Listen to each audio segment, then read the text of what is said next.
Bom dia, meu nome é Dalvo.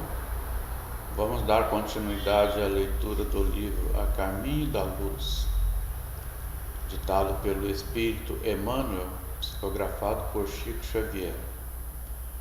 Hoje nós vamos falar do capítulo 18, Os abusos do poder religioso. As fases da Igreja Católica.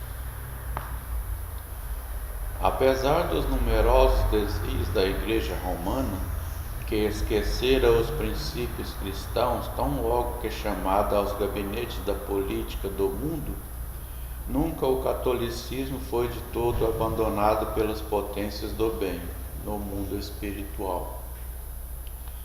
Advertências inúmeras lhe foram enviadas em todos os tempos da sua vida histórica pela misericórdia do Cristo, condoído da impiedade de quantos, sob seu nome, manchavam o altar dos templos.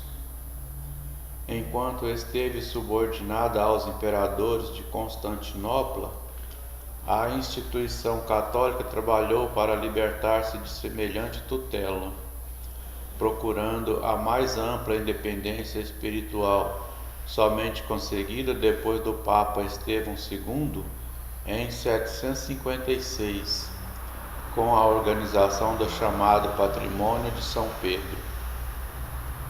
A esse tempo, os vários soberanos da época dispunham da Igreja de acordo com seus caprichos pessoais, conferindo dignidades eclesiásticas às consciências mais apodrecidas. A sede do catolicismo se transformara em vasto mercado de títulos nobiliárquicos de toda a espécie.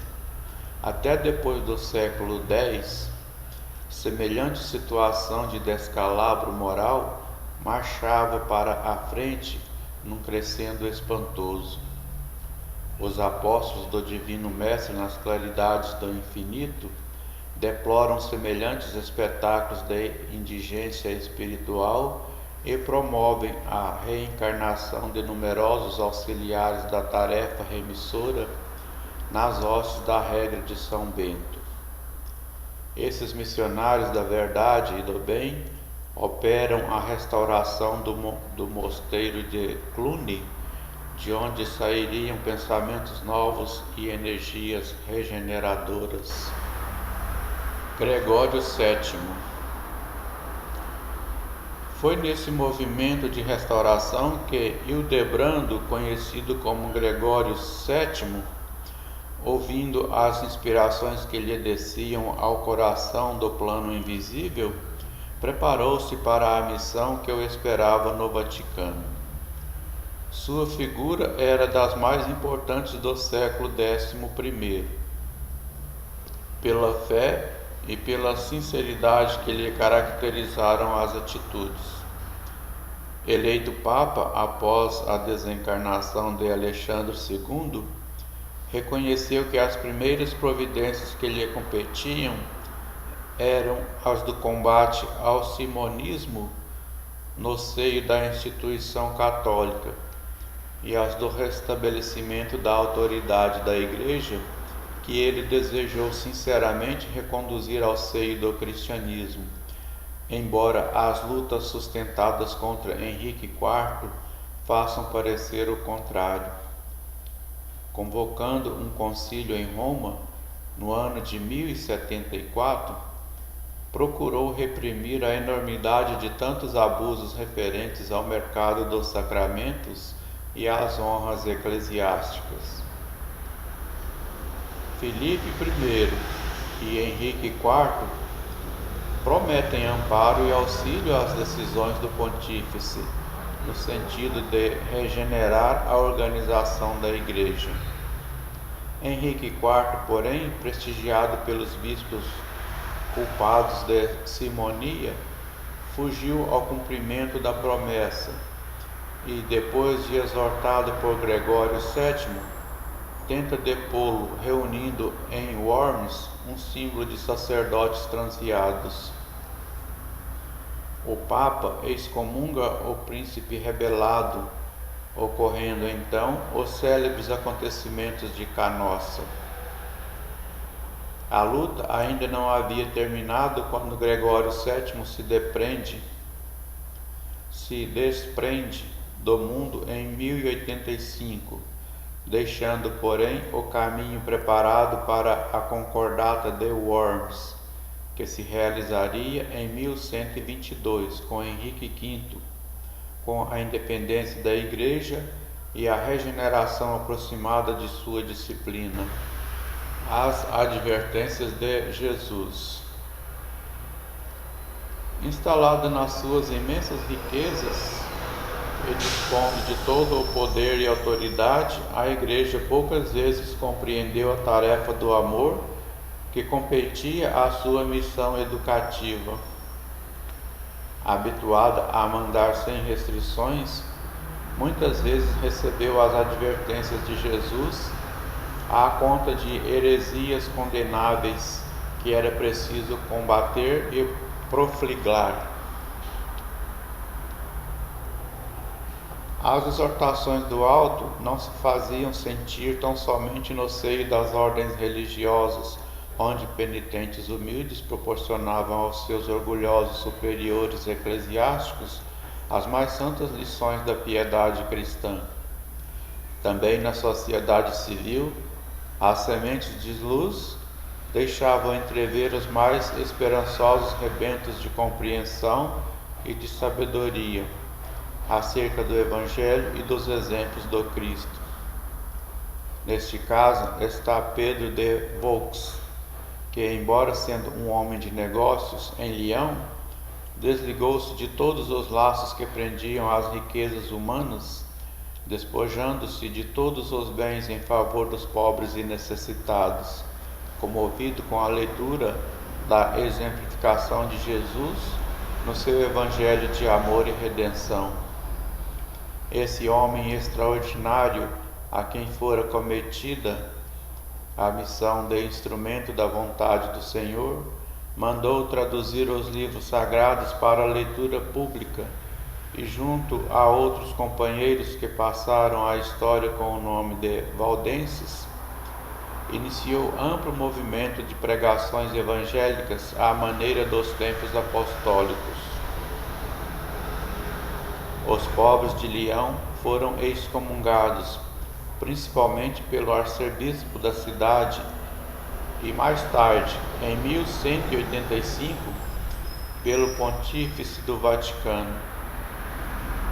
A Igreja não poderia tolerar outra doutrina que não a sua, feita de orgulho e mal disfarçada ambição. Qualquer lembrança verdadeira e sincera do seu divino fundador era tomada como heresia abominável e suscetível das mais severas punições. A verdade, porém, é que se os valdenses foram caluniados pelas forças católicas, suas pregações e apelos nunca mais desapareceram do mundo desde o século XI, porque com vários nomes as suas organizações subsistiram na Europa até a Reforma, não obstante os guantes de ferro da Inquisição. Francisco de Assis. Os apelos do alto continuaram a solicitar a atenção da Igreja Romana em todas as direções.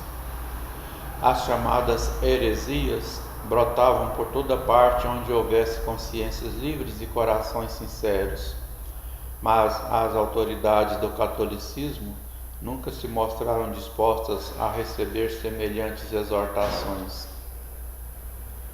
Havia terminado em 1229 a guerra contra os hereges, cujos embates atravessaram o espaço de 20 anos, quando alguns chefes da Igreja consideraram a oportunidade da fundação do Tribunal da Penitência, cujos projetos já muito preocupavam o pensamento do Vaticano. Mascarar-se-ia o cometimento com o pretexto da necessidade de unificação religiosa, mas a realidade é que a instituição desejava dilatar o seu vasto domínio sobre as consciências.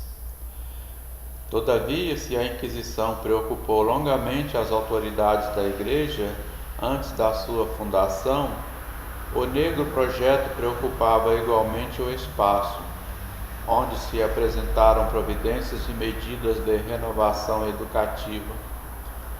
Por isso, um dos maiores apóstolos de Jesus desceu à carne com o nome de Francisco de Assis. Seu grande e luminoso espírito resplandeceu próximo de Roma, nas regiões da Úmbria desolada. Sua atividade reformista verificou-se sem os atritos próprios da palavra, porque o seu sacerdócio foi o exemplo da pobreza e na mais absoluta humildade. A Igreja, todavia, não entendeu que a lição lhe dizia respeito e, ainda uma vez, não aceitou as dádivas de Jesus. Os franciscanos. O esforço poderoso do missionário, todavia, se não conseguiu mudar a corrente de ambições dos papas romanos, deixou traços fulgurantes da sua passagem pelo planeta. Seu exemplo de simplicidade e de amor, de singeleza e de fé, contagiou numerosas criaturas que se entregaram ao santo mistério de regenerar almas para Jesus. A Ordem dos Franciscanos chegou a congregar mais de 200.000 missionários e seguidores do grande inspirado. Eles repeliam qualquer auxílio pecuniário para aceitar tão somente os alimentos mais pobres e mais grosseiros, e o característico que mais os destacava das outras comunidades religiosas era o seu alheamento dos mosteiros. Em vez de repousarem à sombra dos claustros, na tranquilidade e na meditação, esses espíritos abnegados reconheciam que a melhor oração para Deus é a do trabalho construtivo, no aperfeiçoamento do mundo e dos corações. A Inquisição. Muito pouco valeram as lições do bem diante do mal triunfante, porque em 1231 o Tribunal da Inquisição estava consolidado com Gregório IX. Esse instituto, ironicamente, nesse tempo, não condenava os supostos culpados diretamente à morte. Pena benéfica e consoladora em face dos martírios infligidos aos que lhe caíssem nos calabouços, mas podia aplicar todos os suplícios imagináveis. A repressão das heresias foi o pretexto de sua consolidação na Europa, tornando-se o flagelo e a desdita do mundo inteiro. Longo período de sombras invadiu os departamentos da atividade humana. A penumbra dos tempos era teatro de cenas amargas e sacrílegas. Crimes tenebrosos foram perpetrados ao pé dos altares, em nome daquele que é amor, perdão e misericórdia. A instituição sinistra da Igreja ia cobrir a estrada evolutiva do homem com um saudário de trevas espessas. A obra do papado. Há quem tente justificar esses longos séculos de sombra pelos atos e concepções daquele tempo. Mas a verdade é que o progresso das criaturas poderia dispensar esses mecanismos de crimes monstruosos. Por isso, nos débitos romanos pesam essas responsabilidades tão tremendas como dolorosas. A Inquisição foi obra direta do papado, e cada personalidade, como cada instituição, tem o seu processo de contas na justiça divina. Eis porque não podemos justificar a existência desse tribunal espantoso, cuja ação criminosa e perversa entravou a evolução da humanidade por mais de 6 longos séculos.